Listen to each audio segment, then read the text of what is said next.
People often ask me, does Lemonade have a moat? What is their moat? And they'll raise the question, they'll say, hey, insurance is just a commodity. You're just selling a contract. What kind of moat could Lemonade possibly have?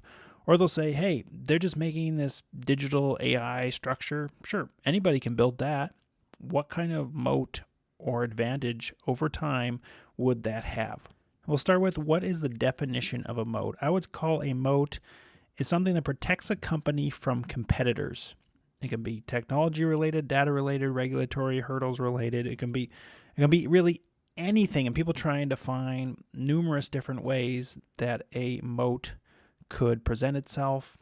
I think even moats, sometimes a company could have 10 different tiny moats and may look okay from a number of different angles, but they're not really that strong or sort of self-reinforcing. Or a company could have one or two very, very strong moats that only get more and more powerful over time as the company succeeds further, and could have a very dominant competitive advantage over time. So that's essentially what a moat is. For Lemonade's advantage, or their moat, I agree that insurance itself may be a commodity, but I feel Lemonade has a moat and will have a strong moat in the future due to, well, three things. Its digital first structure, its regulatory head start, and its data flywheel.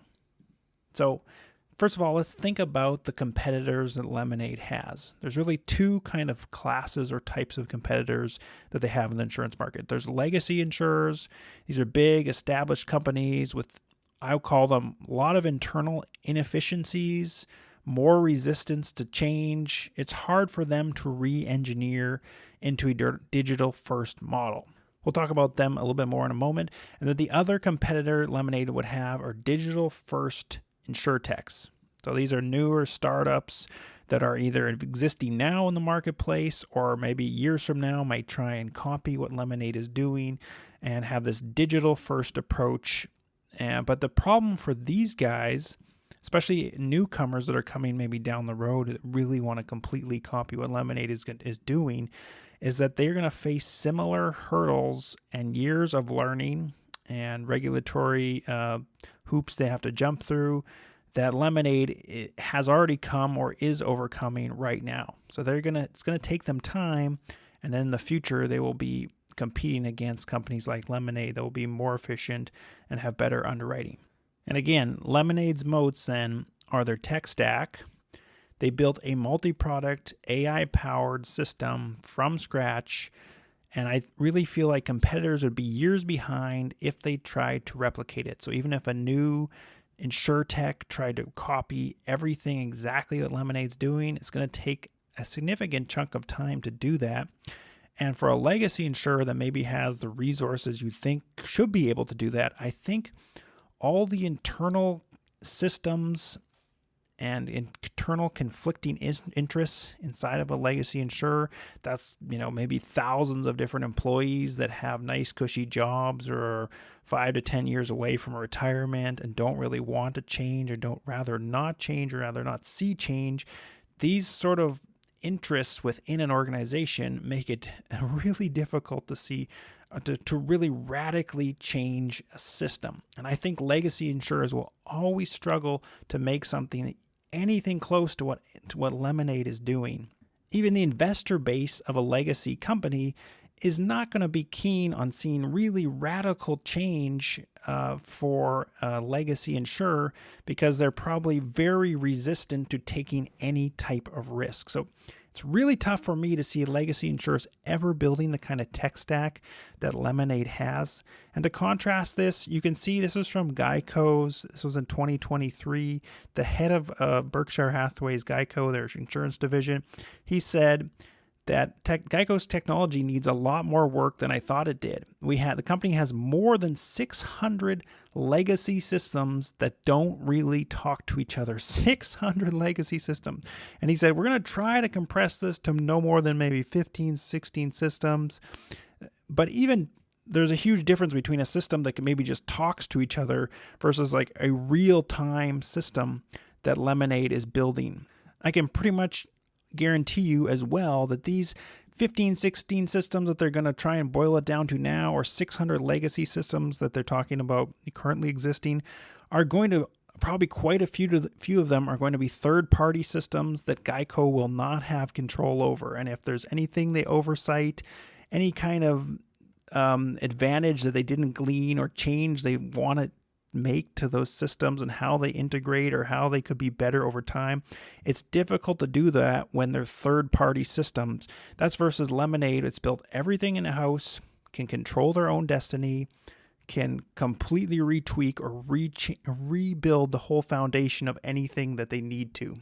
And contrast Geico now to Lemonade, where Daniel Schreiber put out this tweet today that talks about how they plan to grow from $1 billion in premiums to $10 billion in premiums, and also unveil at their investor day it's coming up the AI capabilities that kind of make us infinitely scalable. And if you followed Lemonade at all, if you're like me, I've probably studied the company for more than 1,000 hours over the last 3 years. You know that this company is hyper-focused on efficiency, is hyper-focused on scaling and crushing and crunching down costs, and wants to build the autonomous organization that is so streamlined, so hyper-efficient, that they could almost scale sort of semi-infinitely with no additional operating cost. I believe Lemonade is actually going to deliver this. This is versus a Geico that says, yeah, we actually have 600 systems. We're trying our best to compress it down to maybe 15, 16 systems at best. And by the way, we probably have no real control over most of these systems, or probably just kind of workarounds within them. They probably all have special limitations where they can't necessarily talk to each other as well as we'd hope. And there's probably huge fleets of people within our organization that don't even really want it to work any better than that because they might be out of a job or might have to retire early. So flipping back to my notepad here, you can see why I think the tech stack is a huge moat, because it's, for one, it's I would say it's impossible. It is virtually impossible for legacy insurers to actually build what Lemonade is building. They just do not have the culture, do not have the risk appetite, do not have the key people with the key understanding to actually build it. I do not see it happening. And then other digital first insurtechs, if they're coming later, 5 years from now, somebody wants to completely copy Lemonade's model and throw a ton of capital at it, it's still going to take time to build out that tech stack, all the learnings within it. And other insurtechs that are out there in the market, those could be successful. They could be legitimate long-term competitors for Lemonade.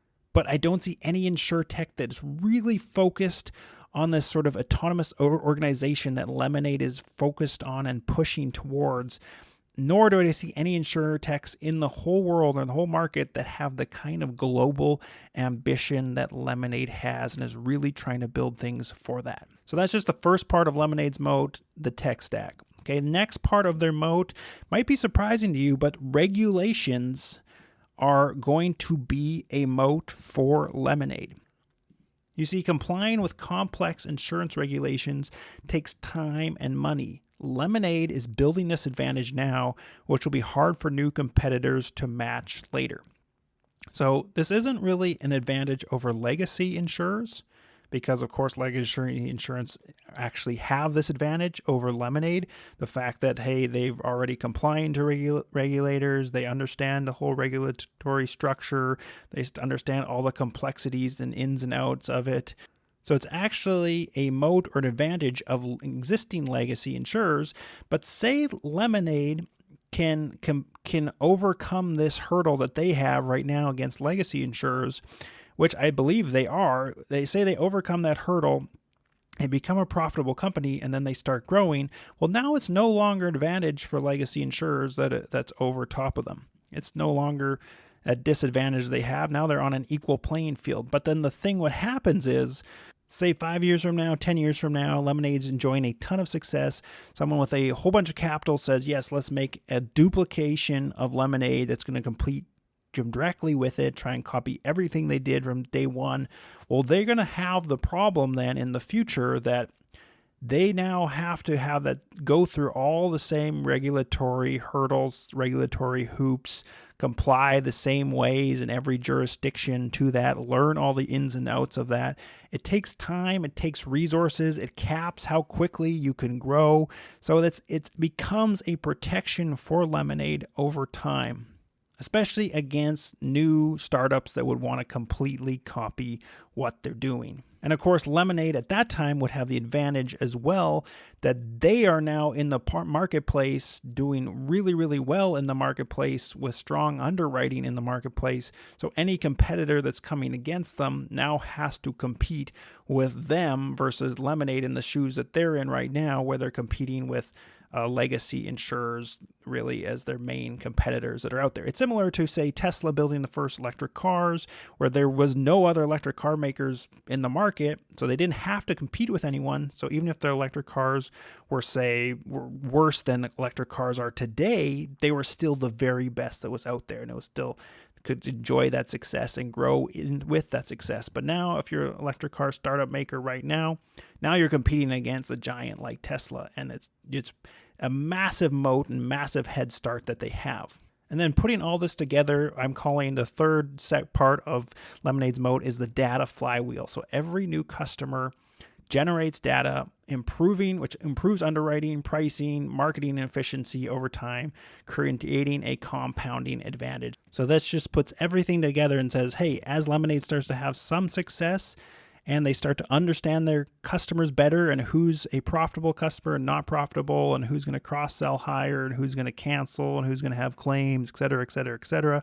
As they bring in more data, it just feeds the flywheel, and they get better and better and better at understanding the risks of customers, and also get better and better at shrinking their own costs as an organization and really reaching towards this vision or goal they have of being this huge global brand that works as an autonomous organization, is hyper efficient, and can extract as much value as it can from every little piece of data that it generates. And again, this is where I think it sounds like, it's just building a tech stack, and you have some head start in regulations. But if it's done correctly and you have success, and then the success starts growing, this is where you build a data flywheel, and it's a moat that grows stronger and stronger with your success over time. So in summary, Lemonade's moat combines its unique tech stack, regulatory groundwork, and data flywheel, positioning it as a truly digital-first insurance company. Competing against this combination will be difficult for both legacy insurers and future digital-first startups. Thank you so much for watching. Remember, it's in the bag.